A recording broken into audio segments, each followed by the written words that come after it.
Next numerical है 2016 के paper से ही shear force and bending moment diagram का। क्वेश्चन नंबर है 2 का ए। क्वेश्चन नंबर 2 के ए में मिस्टेक्स भी है, न्यूमेरिकल की लैंग्वेज कुछ और कह रही है और न्यूमेरिकल कुछ और दिया गया है। तो मैं यहाँ पे एक्सप्लेन कर देता हूँ न्यूमेरिकल क्या दिया गया है। एक कैंटिलीवर बीम दी गई है, इसके ऊपर ये बीम जो है ए बी है, इसकी टोटल लेंथ जो है 3.5 मीटर है। ये आप याद रखें, उसमें 1.5 मीटर दिए जो गलत है। उसके बाद जो यूडीएल लगा है दैट इज़ फॉर 2 मीटर, ये 2 मीटर लेंथ तक यूडीएल लगा हुआ है। इसके बाद एक पॉइंट लोड 3 किलो न्यूटन लगाया गया, 3 किलो न्यूटन का पॉइंट लोड लगाया गया जो कि 0.25 मीटर बी पॉइंट से लगाया गया है। और एक यूडीएल लगाया गया जिसकी इंटेंसिटी 2 किलो न्यूटन पर मीटर है। और आपसे कहा गया है कि शियर फोर्स और बेंडिंग मोमेंट डायग्राम आपको ड्रॉ करनी है। तो ध्यान रखें, जब भी कभी कैंटिलीवर बीम का केस हो, उस केसेस में आपको रिएक्शन वगैरह फाइंड आउट नहीं करनी। आप डायरेक्टली बिना रिएक्शन को कैलकुलेट किए हुए बिना आप जो एंड फ्री है वहाँ से शियर फोर्स और बेंडिंग मोमेंट डायग्राम बनाना चालू करें, हमेशा याद रखें। तो मैं नोट करके लिख भी दिया है, in the case of cantilever beam question no need of calculating reaction at the point A. Fix end पे हमें रिएक्शन कैलकुलेट नहीं करनी। दूसरा, always start from the right end, हमेशा राइट एंड से स्टार्ट करें। अब हम यहाँ से बी पॉइंट से स्टार्ट करते हैं, उससे पहले साइन कन्वेंशन यहाँ पे शुरू कर देते हैं। एक लाइन ड्रॉ करते हैं, बी पॉइंट पे साइन कन्वेंशन शुरू कर देते हैं। ध्यान रखें, मैंने साइन कन्वेंशन बताया है। जब हम लेफ्ट हैंड से मूव करेंगे तो एसएफडी के केसेस में अपवर्ड फोर्स पॉजिटिव रहेगा, डाउनवर्ड नेगेटिव रहेगा। लेकिन हम जब राइट साइड से मूव करेंगे तो डाउनवर्ड फोर्स पॉजिटिव होगा, अपवर्ड फोर्स नेगेटिव होगा। इसलिए मैंने डाउनवर्ड फोर्स को पॉजिटिव दिखाया, अपवर्ड फोर्स को नेगेटिव। अब shear force at point B, shear force B point पे कितना है 0, एफ बी इक्वल टू 0 मैंने शो कर दिया। Shear force just right to the point C, अब सी पॉइंट से जस्ट राइट पे कितना शियर फोर्स है, नीचे डायरेक्शन में तो पॉजिटिव है, 0.25 तक है, तो 2 इंटू 0.25 कितना हो गया 0.5 किलो न्यूटन नीचे डायरेक्शन में, तो ये पॉजिटिव। तो मैंने 0.5 जो है सी पॉइंट से ड्रॉ कर दिया और बी से सी कनेक्ट कर दिया। Okay, shear force at point C point पे क्या लगा है, एक पॉइंट लोड लगा है तो शियर फोर्स चेंज होगा। एफ सी इक्वल टू वो भी डाउनवर्ड डायरेक्शन में लगा तो 3 + 0.5 3.5 हो गया। तो आप 3 ऐड कर दें और सी पॉइंट से डायरेक्ट 3.5 हो गया। ओके, अब हम पहुंचते हैं डी पॉइंट पे। Shear force right to the point D, D point से राइट पे कितना है उतना ही डी पे होगा, 3.5 प्लस जो आपका यूडीएल लगा हुआ है डी और सी के बीच में, तो 3.5 प्लस 1.75 इंटू 2 7 किलो न्यूटन हो गया डी पॉइंट पे। तो डी पॉइंट से 7 किलो न्यूटन ड्रॉ किया और यहाँ से यहाँ कनेक्ट कर दिया। अब डी पॉइंट के बाद कोई लोड नहीं लगा हुआ, तो इसका मतलब शियर फोर्स कांस्टेंट रहेगा, यहाँ पे अटैच करके फिक्स कर दिया। तो ये आपका शियर फोर्स डायग्राम बन गया। अब हमारा काम है बेंडिंग मोमेंट डायग्राम बनाना, जो कि थोड़ा डिफिकल्ट है।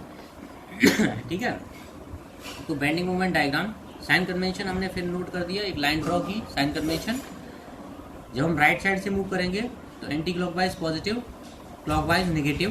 Okay, bending moment at point B equal to 0 होगा, सबको पता है तो 0 रख लिया यहाँ पे। Bending equation for section B C, अब हम बी सी सेक्शन के लिए बेंडिंग इक्वेशन लिखेंगे बी सी सेक्शन के लिए। तो मैंने क्या किया, यहाँ से एक्स डिस्टेंस पे एक सेक्शन ले लिया, एक्स डिस्टेंस पे सेक्शन ले लिया।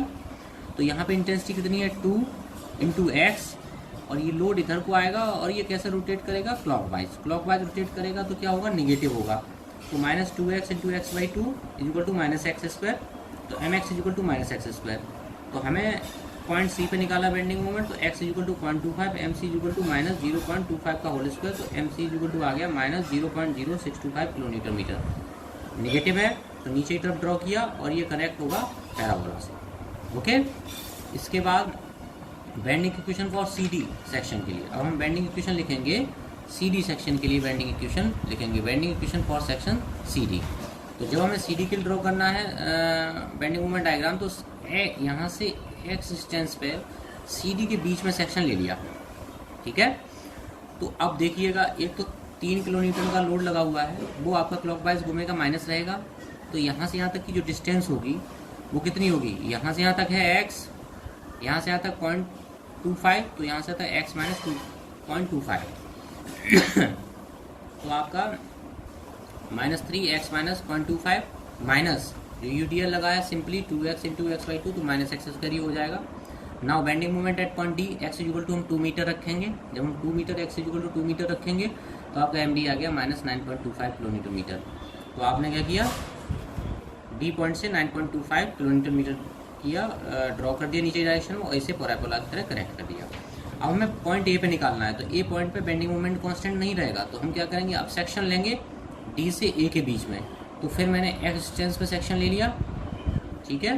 तो 3 किलो न्यूटन फिर इसे क्लॉकवाइज रोटेट करेगा, तो हमारा M x is equal to -3 x minus 0.25 minus, अब यहाँ पे देखो यूडीएल बाहर आ गया। तो जब यूडीएल बाहर आ गया तो हमें क्या करना है, 2 मीटर तक लगा हुआ है और 2 किलो न्यूटन पर मीटर इंटेंसिटी है। 2 इंटू 2 कहाँ पे लगेगा, इसके हाफ पे लगेगा 1 मीटर पे। तो 2 इंटू 2 इंटू एक्स माइनस 1, तो bending moment at point A आपका आ गया x is equal to 3 bending moment point A x is equal to कितना है 3.5 मीटर, तो एम ए आ गया -19.75 किलोमीटर मीटर। तो ये आपका ए पॉइंट हो गया, ए पॉइंट पे मैंने शो कर दिया, और इसे हमने स्ट्रेट लाइन से कनेक्ट किया, क्योंकि यहाँ पे ईडीएल कोई कनेक्ट लगा हुआ नहीं है, तो ये पैराबोला नहीं होगा, ठीक है। अब आप ये चीज़ ध्यान रखेंगे कि शियर फोर्स और बेंडिंग मोमेंट डायग्राम पे एक न्यूमेरिकल हर साल आता है, तो आप उसे अच्छे से करने की प्रैक्टिस डाल लें। और मैंने इस पर कम न्यूमेरिकल कराई, इसलिए मैं न्यूमेरिकल को थोड़ा डिस्कस कर रहा हूँ। और कोई डाउट है तो आप कमेंट बॉक्स में डाल लें, और मैं उसे प्रॉब्लम को सॉल्व कर दूंगा, और इस पर प्रैक्टिस ज़्यादा से ज़्यादा करें, ठीक है ना। डाउट नहीं रहना चाहिए किसी भी क्वेश्चन का। Thank you.